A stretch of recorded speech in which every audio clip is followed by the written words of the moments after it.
That's who we are. That's who we've always been. The certification of the Electoral College vote is supposed to be a sacred ritual.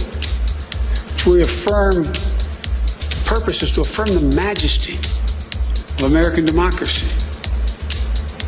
But today's reminder, a painful one, that democracy is fragile, and to preserve it requires people of goodwill, leaders with the courage to stand up, who are devoted not to the pursuit of power, or the personal pursuits of their own selfish interest at any cost, but of the common good.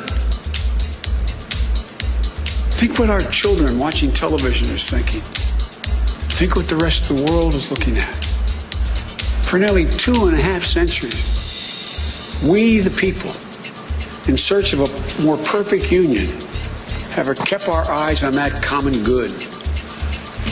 America is so much better than what we've seen today. Watching the scenes from the Capitol, I was reminded, as I prepared other speeches in the past, I was reminded of the words of Abraham Lincoln in his annual message to Congress, whose work has today been interrupted by chaos. Here's what Lincoln said. He said, "We shall nobly save or merely lose the last best hope on earth." Went on to say, "The way is plain, peaceful, generous, just. A way which, if followed, the world will forever applaud, and God must forever bless." The way is plain here, too. That's who we are. It's the way of democracy, of respect, of decency, of honor, and commitment as patriots to this nation. Notwithstanding what I saw today and we're seeing today, I remain optimistic about the incredible opportunities. There has never been anything we can't do when we do it together. And this God-awful display today is bringing home to every Republican and Democrat and Independent in the nation that we must step up. This is the United States of America. There's never, ever, ever, ever, ever been a thing we've tried to do that we've done it together. We've not been able to do it. So, President Trump, step up. May God bless America. May God protect our troops and all those folks at the Capitol who are trying to preserve order.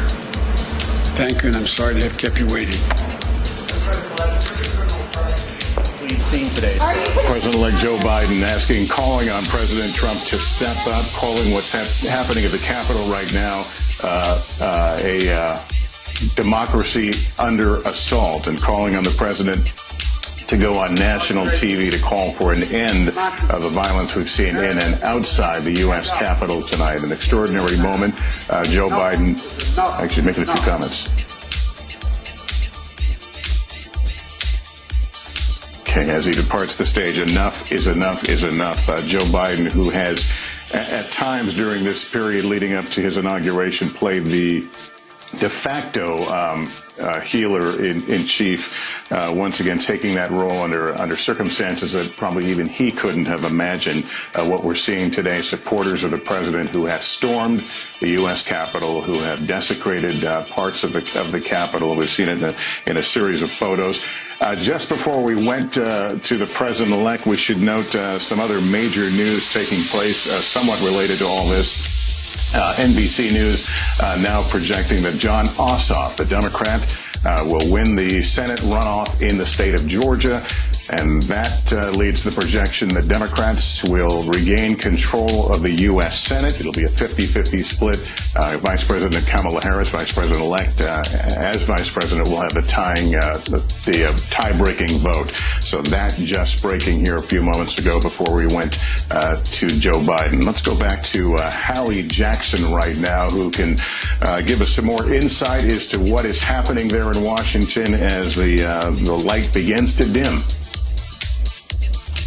As it begins to get dark here, Lester, I can tell you that it appears we are going to be hearing from President Trump at some point in the coming hours. I am told just moments ago by a senior administration official that the president will have a taped message coming shortly.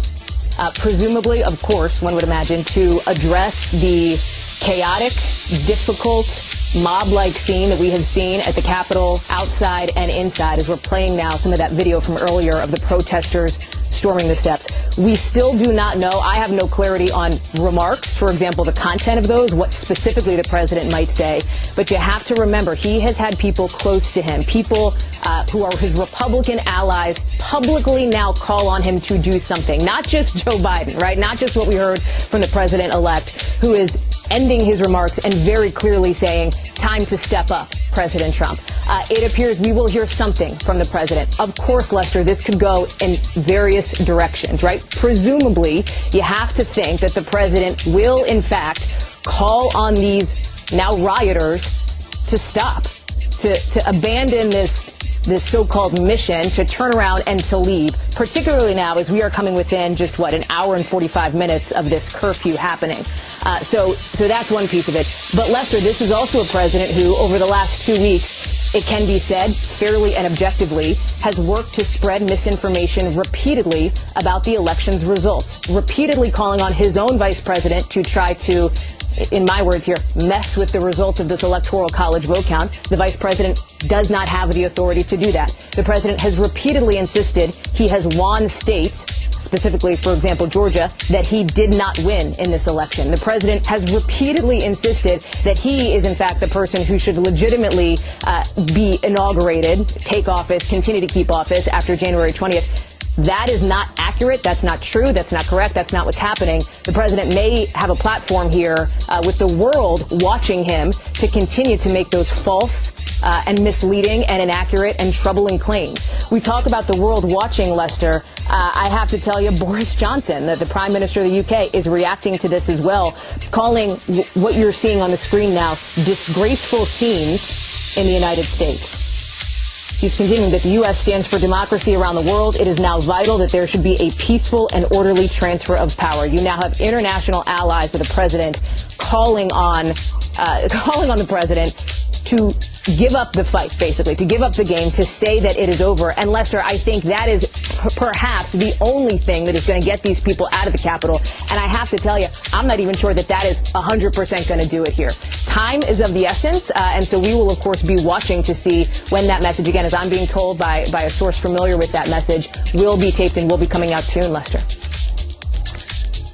Yeah, you've covered this president for a long time, and he doesn't retreat. He doesn't give ground, and so that makes you wonder: is this a case, Hallie, of be careful what you wish for? Could he perhaps inflame the situation any further? We've all been through those circumstances where he's about to make live statements, and we have to be very careful what we air because of his propensity to tell untruths. And I think that's the point here, Lester, right? And I do think I had it in my head as I was watching President-elect Biden's speech, basically, throwing down and saying, Mr. President, you need to address the nation. I do think, based on President Trump's past patterns, it is possible that there could have been an entrenchment for the president. He is somebody who can fairly be called a defiant leader, defiant even in the face of what seems to be the logical and the correct thing to do in a political situation, much less a national security situation as we are seeing now. And I have to tell you, the shot that we're looking at that's coming in, stunning. I believe that is the area where the press goes down onto where the Senate chambers are, it looks like that is the workspace with people. It looks like National Guards officers in there, at least some sort of law enforcement officers with long guns. It is a disturbing sight. But I think you're right, Lester. I think that the president is going to use this platform for something, right? The something is still a question mark. Yeah, Hallie, thank you. Let me turn it back over to Savannah.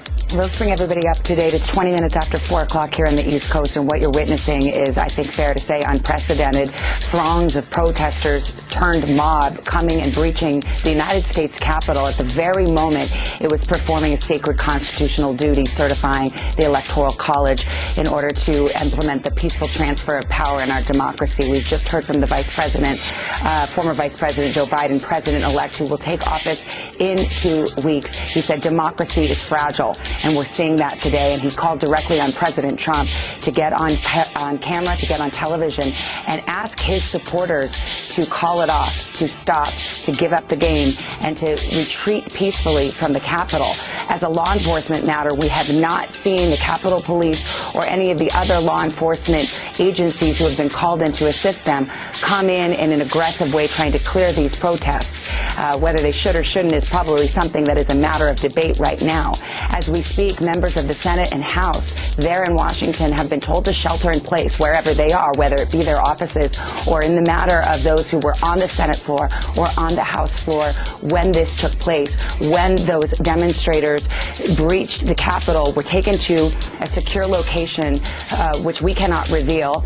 Some of them are together. And in fact, we have reporting that those senators, the group of senators who were together, watched the President-elect Joe Biden's speech together. We also have been informed by one of our reporters on the scene, Kelly O'Donnell, that Vice President Pence is still at the Capitol because it is simply not safe for him to return to the White House. That is the situation in Washington right now. One woman has been shot.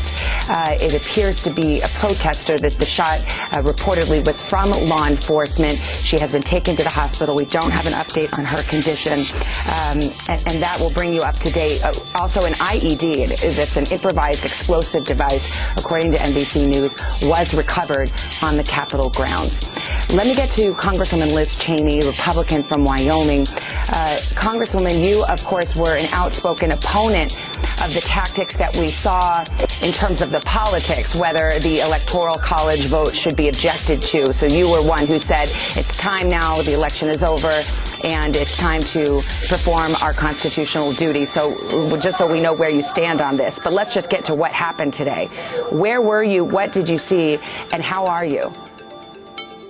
Fine, Savannah. I'm not going to talk about where we are, but we were on the floor of the House of Representatives performing our constitutional duty to count the electoral votes when we had to be evacuated. And we are in a place with bipartisan group of members, and my Democratic counterpart, Hakeem Jeffries, and I have both made clear that we do not intend to allow this kind of mob violence to stop us from carrying out our constitutional duties. Our institutions have got to be defended and protected. We have an oath to the Constitution. Sending an angry, violent mob to disrupt proceedings at the Capitol cannot stand. When you say sending a mob, who do you believe is responsible? Who sent the mob? Look, the President of the United States called his supporters to Washington, D.C., and has dispatched them, without telling them to stop it. Now, I believe he has spoken out in the last few minutes, possibly, but we live in a republic that is governed by the rule of law and by our Constitution, and this cannot stand, and it won't stand. We will carry out our constitutional obligation. We'll count the electoral votes, and we all need to remember. We all need to come together. That the republic, the future of the republic, depends upon Americans standing as one, abiding by the Constitution of the United States. We do not bend to mob rule. We don't bend to political threats. There comes a time when our elections are over, and we have to carry out our constitutional duty. And that's the moment that we have arrived at now, and we're going to continue to do that. Congresswoman, I'm sure, like all of us, you're looking at these images. I mean, the one we have on right now, somebody sitting in the chair of where the Senate president presides over the United States Senate, and here's some protester sitting there. Now we've got another shot of some protester sitting in an office with his feet up, literally with his feet up. This is the United States Capitol. This is sacred ground in our democracy. What goes through your mind when you see these images? Well, it is infuriating, and it's heartbreaking, and it will not stand. You know, we are a democratic republic. We have survived for over 240 years, and we have had the peaceful transfer of power. The peaceful transfer of power is something that Ronald Reagan talked about, that in some instances we take for granted, but it is miraculous. And I think that what we've seen today is that it is something that is very fragile, but that we all must stand for it. The president should immediately make clear that this kind of activity, of violent activity at the Capitol, has to stop, and he ought to make clear that he will abide by the results of the Electoral College vote, and that he will ensure the peaceful transition of power.